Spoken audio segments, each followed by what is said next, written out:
बिटियन के लाइले तू दहे जवाना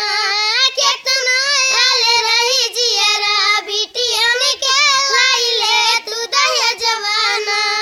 खात पियत नहीं हरि के दाना बिटिया भइल सयानी हो बिटिया भइल सयानी गइल ससुरारी में शादी करी के बन के दुल्हन रानी की घर में बड़ी घरानी की घर में बड़ी घरानी रुपयन के लाइले तू दहे जवाना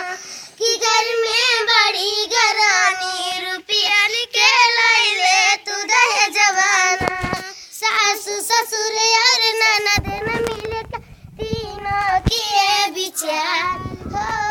तीनों किए विचार छिड़क तेल मिट्टी के ऊपर लगा दिया अंगार की झटपट जल गई बिटिया की झटपट जल गई बिटिया अगियन में खुश होत दहे जवाना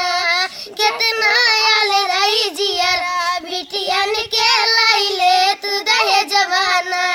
डियर राम राज कहते बाप गरीब लाचार हो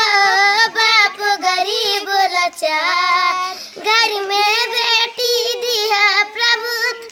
दौलत दिया अपार किता की बाप बेचारा किता की बाप बेचारा रुपयन के